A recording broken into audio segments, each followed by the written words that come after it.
In this video, I'm going to show you how to create an access panel to get at your fuel pump in your GMC truck that includes Yukon, Denali, and Cadillac. It is a method, definitely not the best method, and quite honestly a dangerous method, but it does work. And if you're stuck out in the woods or at home and you can't take it to mechanic for whatever reason, it is a viable option, and it worked for me. This video is about 30 minutes long, so I'll quickly do a quick recap at the beginning here to show you what's involved. So behind the driver is the passenger seat. You're going to want to flip that forward, exposing the carpet. You're going to want to cut a hole in the carpet, such as this. Remove the soundproofing as well. You're going to want to tape it up and then cut it open, leaving one side attached so you can flip it up like a flap. Then once you remove your retaining ring and your fuel lines and the plug, you can pull out the fuel pump. You're going to want to pretty much do the reverse to put it back in. So you'll put the new float, like don't forget your fuel level float, put that on. Put your fuel pump, new fuel pump in, put the retaining clip on, connect the fuel hoses, then reconnect the electrical, and you're good to go. And then button it back up to make it look all pretty. Once the seat is flipped back down, you quite honestly do not see the cuts. So step one is disconnect your battery. You're not going to want any electricity going to your fuel pump when you're cutting in that area, because we are going to use the access door method, which involves, all right, let's get this stuff out of the way, pulling up your seat, and then roughly here, I'm going to cut into the carpet here in a minute and lift it up and cut an access panel, is your fuel pump. There is no way to get at it from under here because your fuel tank is butted right up against the frame and you're not going to get your hand in there. So unless you're willing to drop your fuel tank, and of course, like everybody else who seems to have this problem, it occurred on a full tank of gas. Okay, so step one was disconnect the battery. Step two is lift up the chair. Step three is get this guy out of the way. Just use a screwdriver here to pop these guys out. One.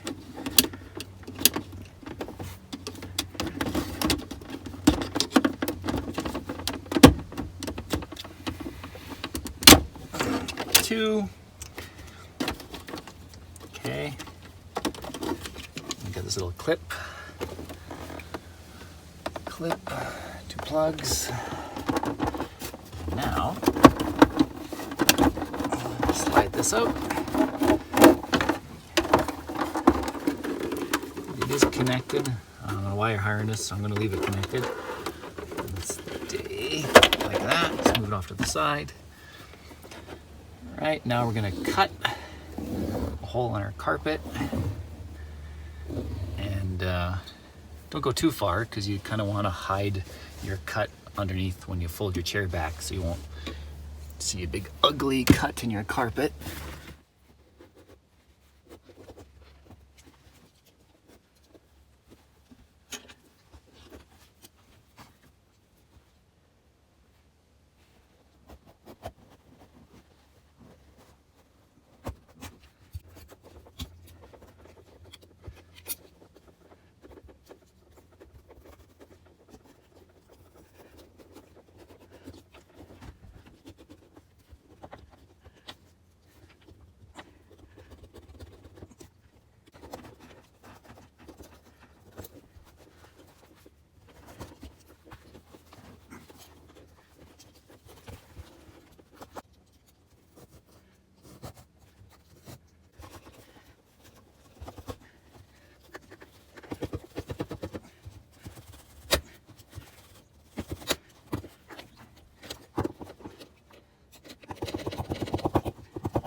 Right, so the next step is we're going to want to tape off where we're cutting, and you'll see some spot welds here. Big shout out to the channel Crank It, who I watched the video on this, and I'm just going to make some slight improvements over what he did, but he's the one that indicated, yeah, you see the spot welds here, you're going to have to go about an inch this way.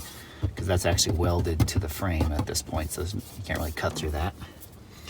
But what I want to do is tape off where I'm cutting, and I'm going to cut in the middle of my tape because I want to try to reduce the amount of sparks that my grinder is going to make. Because don't forget, you're cutting on top of fuel tank and fuel lines. In my case, they're full, and I'm outside, so lots of good ventilation. But that is the one dangerous, very dangerous aspect of doing your repair this way, is you're literally cutting on top of a giant fuel bomb, right? And you are generating sparks. There's no way around it with a grinder.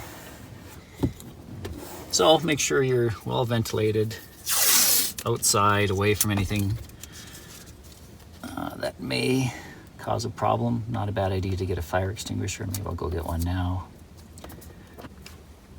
Oh, and although I put tape here, I'm not going to cut here because I'm going to flip it this way. I'm just kind of using it to hold down these pieces of tape.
All right, let's see how we made out.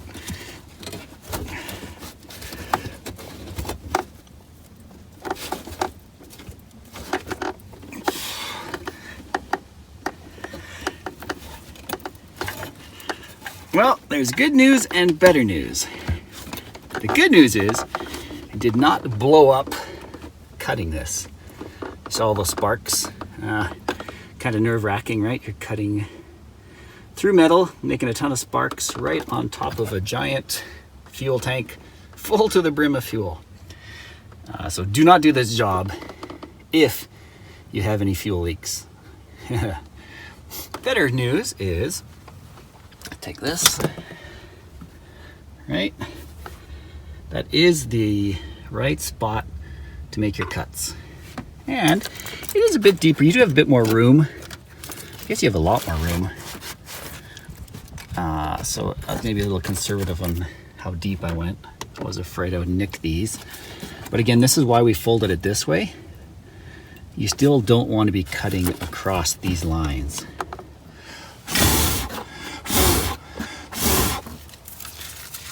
Okay, well, what I've learned from cutting my hole here is you don't need to go so close to this black bar, right? I had a problem. I couldn't get my saw in there and it started to go crooked, you actually have lots of room. You could easily go out 1.5 inches or that much, make it across, which would make it much easier for yourself and less ugly in my case.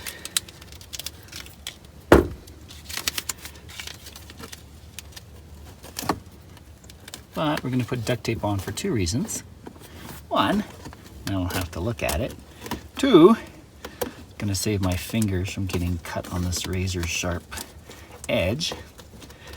And I guess 3, when I go to seal this guy back up, it'll fill in some of the hole created, or the gap created by the saw, right? Because it's grinding away your material. And I guess the slight benefit of that is you don't want metal on metal rubbing. So one improvement I'm going to make over Crankit's video is suggest you leave tape on the edges. Even though you're going to bolt this guy back down later, you don't want it rattling or vibrating as you go over rough roads, potentially creating a spark. You want to make this guy as spark proof as possible.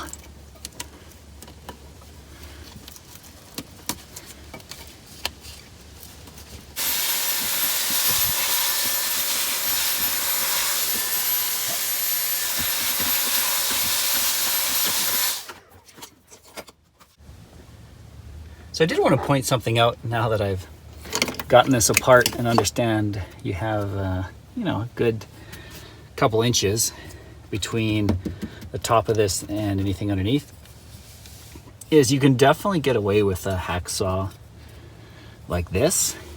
You can either drill a hole, right? Again, these go on this side. So if I had to drill a hole, I would drill one right in the middle here, or better yet, anywhere along here is very safe. There's nothing here. So drill a hole, big hole, or use a grinder or use something to start a hole. And then you can definitely grind away. It'll take you a while, right? But cut like this. So if you don't have power tools, this definitely works. Okay, now to get the retainer clip off, there's a little plastic clip on this side. Gotta get out of the way. Just kind of bends up and out of the way. Mine is black, but it probably was white at one point.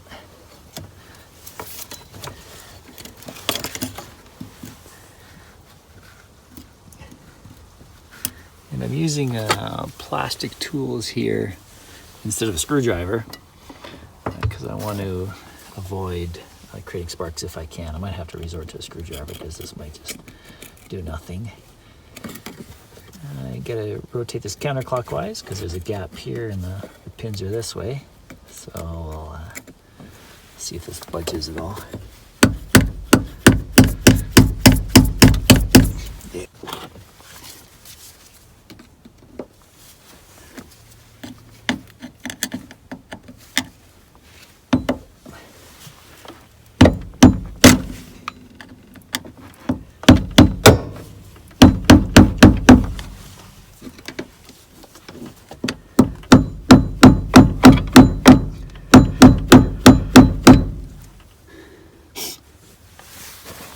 It smells like gas in here now.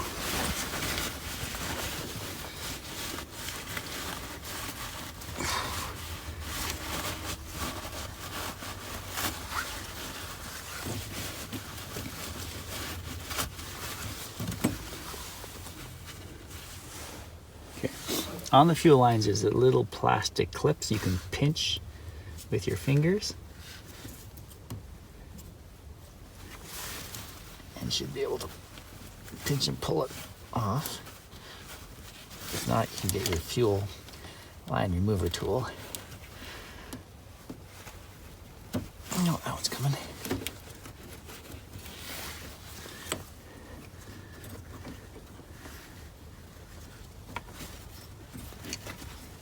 And at this point, you're going to really want to make sure you're in a well-ventilated area because it really smells like gas in here. If you're working on your car a lot, I do recommend picking up one of these fuel line disconnect tools. You're going to need it if you actually have to disconnect any high pressure lines. For example, when you're changing your oil pressure sensor, which will probably die at some point. Right? The high pressure ones have little, like 4 tongs that you have to squish down, and you can't do it with your fingers. This one, I figured, might just easier. There we go. This one only has 2, but I don't think it's ever been off. Well, I know it hasn't been off because no one's got a big hole in the floor. All right, that one's gonna have a lot of fuel dripping out of it. Now I can get the retaining ring out of my way.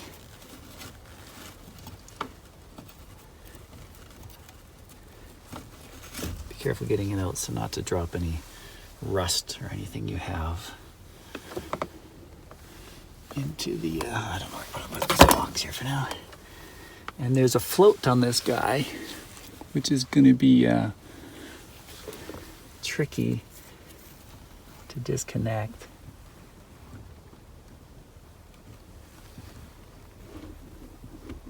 Likely.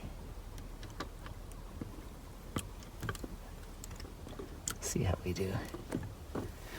There's the float. I don't know if you guys can see, but oh, there we go. Gas tank is absolutely full to the top.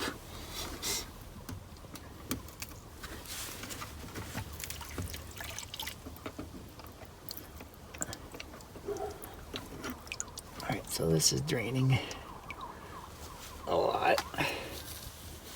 Seems to be a lot of fuel in the pump. So I'm gonna put this outside somewhere I won't kill my grass. You need to move your pump or your float from your old pump to your new pump. Let's zoom out a bit, eh? All right, so you have your float that's on here right now.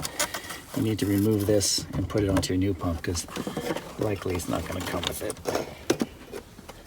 Oh, maybe I'll get a better shot of what's going on in my tank here. Look at that.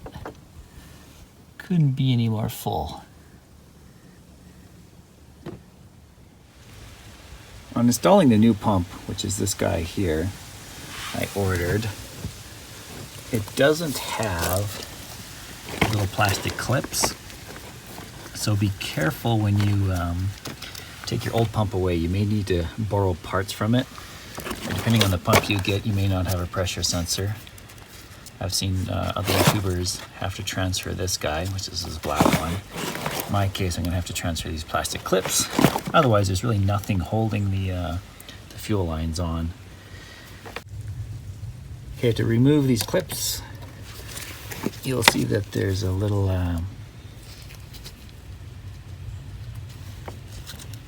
little prongs here that you have to lift up with your screwdriver. They're what's holding it on the inside around this lip here. And again, my new pump doesn't have it, so I have to recycle these ones, try to get them off without breaking them.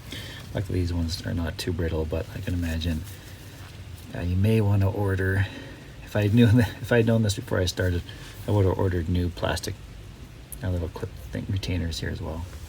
All right, so I have what I think is the right way to put the sway arm, or the float, swing arm of the float. So, unless I've done it backwards, this will be reading full, and this will be reading empty. Because you're bending this beyond what it should be bent, and that can't be good for it. So, I got it in there. Let's pop it off. Right, hold it, put this in,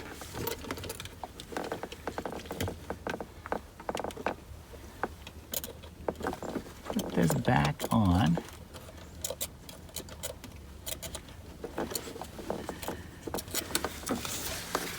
Well, gas is overflowing everywhere because must be something about these things fail. More likely to fail on a full tank. Not sure why. If anyone knows, leave me a comment. Other than just Murphy's Law, right? Like, why are these failing on a full tank?